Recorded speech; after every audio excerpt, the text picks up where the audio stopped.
Hello students, आप देख रहे हैं अनीता स्टडी पॉइंट। आज हम कक्षा 10 की हिंदी की पुस्तक क्षितिज भाग 2 के प्रथम अध्याय सूरदास के पद का अध्ययन करेंगे। अध्ययन शुरू करने से पहले हम सूरदास का जीवन परिचय पढ़ेंगे। सूरदास का जन्म सन 1478 में माना जाता है। एक मान्यता के अनुसार उनका जन्म मथुरा के निकट रुनकता या रेणुका क्षेत्र में हुआ, जबकि दूसरी मान्यता के अनुसार उनका जन्म स्थान दिल्ली के पास सिंही माना जाता है। महाप्रभु वल्लभाचार्य के शिष्य सूरदास अष्टछाप के कवियों में सर्वाधिक प्रसिद्ध हैं। वे मथुरा और वृंदावन के बीच गौ घाट पर रहते थे और श्रीनाथ जी के मंदिर में भजन कीर्तन करते थे। सन 1583 में पारसोली में उनका निधन हुआ। उनके 3 ग्रंथों सूरसागर, साहित्य लहरी और सूरसारावली में सूरसागर ही सर्वाधिक लोकप्रिय हुआ। खेती और पशुपालन वाले भारतीय समाज का दैनिक अंतरंग चित्र और मनुष्य की स्वाभाविक वृत्तियों का चित्रण सूर की कविता में मिलता है। सूर वात्सल्य और श्रृंगार के श्रेष्ठ कवि माने जाते हैं।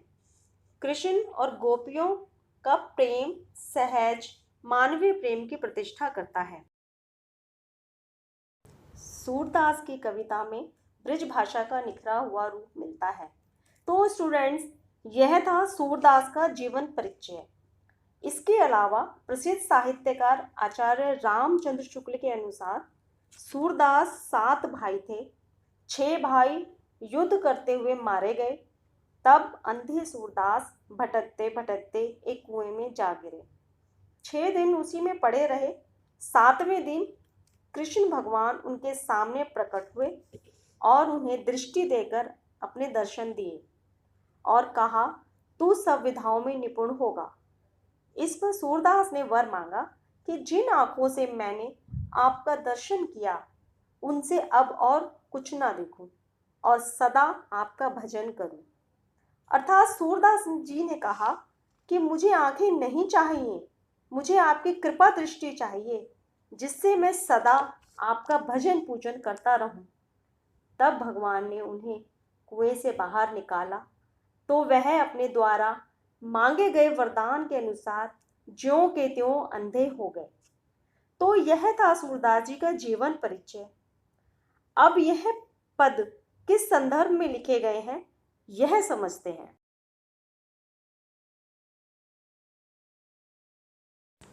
यहाँ सूरसागर के भ्रमरगीत से 4 पद लिए गए हैं। कृष्ण ने मथुरा जाने के बाद स्वयं न लौटकर उद्धव के जरिए गोपियों के पास संदेश भेजा था, क्योंकि कृष्ण के जाने के बाद गोपियां विरह वेदना में तड़प रही थीं। तब कृष्ण ने अपने प्रिय मित्र उद्धव को गोपियों की वेदना को शांत करने के लिए और अपना संदेश भिजवाया। उद्धव ने निर्गुण ब्रह्म एवं योग का उपदेश देकर गोपियों की विरह वेदना को शांत करने का प्रयास किया, क्योंकि उद्धव का प्रेम से दूर दूर तक कोई संबंध नहीं था। उन्होंने गोपियों को ज्ञान का मार्ग दिखाया और गोपियां ज्ञान मार्ग की बजाय प्रेम मार्ग को पसंद करती थी। इस कारण उन्हें उद्धव का शुष्क संदेश पसंद नहीं आया। तभी वहां एक भौरा आ पहुंचा। यहीं से भ्रमर गीत का प्रारंभ होता है। गोपियों ने भ्रमर के बहाने उद्धव पर व्यंग्य बाण छोड़े। सूरसागर के भ्रमर गीत को उद्धव संदेश और उपालंब काव्य भी कहा जाता है। उपालंब अर्थात उल्हाना देना। गोपियों ने उद्धव को तरह तरह के उल्हाने दिए। पहले पद में गोपियों की यह शिकायत वाजिब लगती है कि यदि उद्धव कभी स्नेह के धागे में बंधे होते तो वे विरह की वेदना को अनुभूत अवश्य कर पाते। अब इस पद को मैं आपको पढ़ के सुनाती हूँ और उसमें उसका भाव क्या है, अर्थ सहित मैं उसका भाव आपको बताऊंगी। ऊधो तुम हो अति बड़ भागी, अपरस रहत सन्हे तगाते, नाहिन मन अनुरागी। गोपियां उद्धव से कहती हैं, हे उद्धव, तुम हो अति बड़ी भागी। बड़भागी मतलब भाग्यवान, तुम तो बहुत भाग्यवान हो। अपरस रहत स्नेह तगाते, तुम किसी भी स्नेह में के धागे में नहीं बंधे हो, उससे अछूते हो, नीरस हो, अलिप्त हो। ना ही मन अनुरागी, और ना ही तुम्हारा मन किसी के प्रति अनुरक्त हुआ है, अनुरागी हुआ है। यहाँ पर गोपियों ने उद्धव को भाग्यवान कहकर, बड़भागी कहकर उन पर व्यंग्य किया है कि तुम किसी भी प्रकार से स्नेह के बंधन में नहीं बंधे हो, कृष्ण के प्रेम से, स्नेह से दूर हो, तभी तुम हमारी तरह उनके विरह में नहीं तड़प रहे। यदि तुम उनके मोह में बंध जाते, स्नेह में लिप्त हो जाते, तो आज तुम भी हमारी ही तरह एक वेदना को सह रहे होते।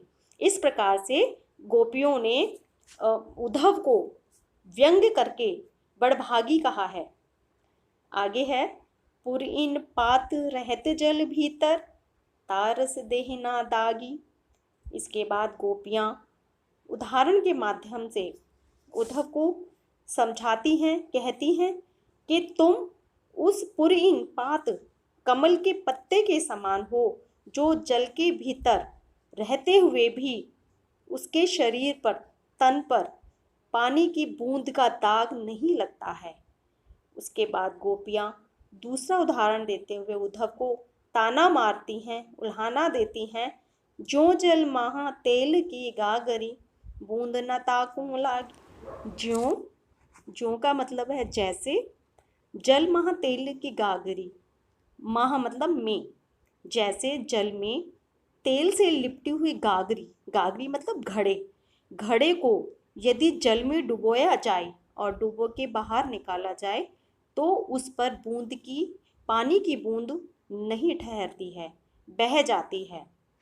उसी प्रकार से तुम्हारे ऊपर भी भगवान की, कृष्ण के मोह का, प्रेम का कोई असर नहीं होता है, वह भी उसी तरीका से बह जाता है। प्रीति नदी में पाँव न बोर्यो, दृष्टि न रूप परागी। तुमने कृष्ण की प्रीति रूपी नदी में अपना शरीर तो क्या, शरीर तो दूर की बात है, अपना पाँव यानी पैर भी नहीं बोरियो, डुबोया है, और ना ही तुम्हारी दृष्टि उनके रूप में मुक्त हुई है, यानी मुग्ध नहीं हुए हो तुम उनके रूप पर, तुम्हारी दृष्टि उनके रूप पर मुग्ध नहीं हुई है। सूरदास जी कहते हैं, सूरदास अबला हम भोरी, गुर चांटी जो पागी। सूरदास जी कहते हैं कि गोपियाँ अपने आप को अबला और भोली कहती हैं, कि हम अबला हैं, निर्बल हैं, भोली हैं, और गुर चींटी जो पागी, और उस चींटी के समान हैं जो गुड़ से लिपटी रहती हैं, उसके आसपास ही रहती हैं। उसी प्रकार से हम भी कृष्ण के मोह में, उनके प्रेम बंधन में उसी प्रकार से बंधे हुए हैं, लिपटे हुए हैं।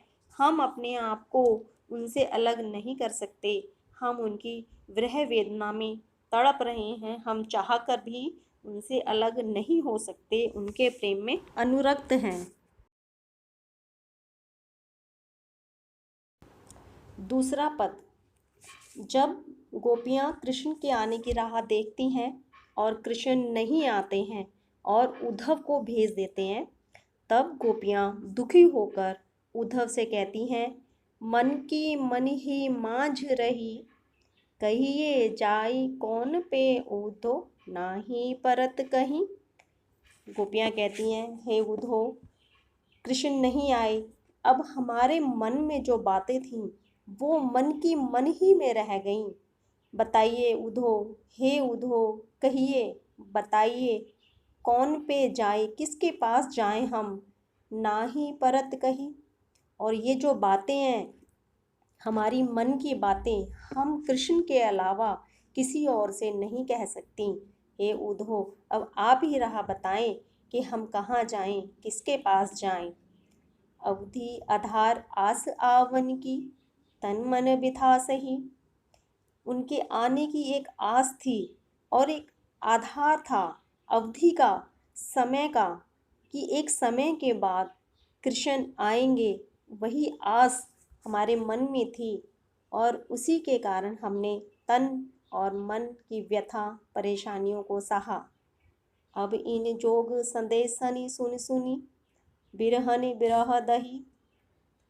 अब तुम्हारी इन योग के संदेशों की बातें सुन सुनकर हम वियोग में जीने वाली बिरहनी वियोग की आग में जल रही हैं।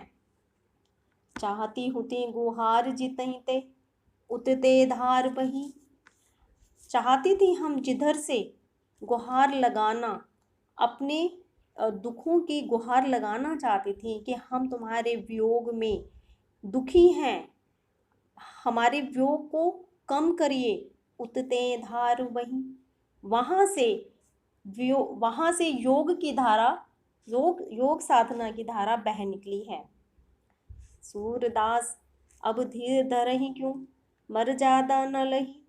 सूरदास के अनुसार गोपियाँ अब कहती हैं, हे उद्धव, अब हम क्यों धैर्य धारण करें। कृष्ण ने तुम्हें यहाँ पर हमें धीरज बंधाने के लिए, धैर्य धारण करने के उद्देश्य से यहाँ भेजा है। लेकिन जब कृष्ण ने हमारे प्रेम, हमारे स्नेह की मर्यादा ही नहीं रखी, तो अब हम क्यों धैर्य धारण करें। तो यहाँ पर ये दूसरा पद समाप्त होता है। मेरे इस वीडियो को लाइक करें, सब्सक्राइब करें और ज़्यादा से ज़्यादा शेयर करें। बेल आइकन को दबाना ना भूलें, जिससे कि मेरी अगली वीडियो की नोटिफिकेशन आपके पास तुरंत पहुंच जाए। Bye bye.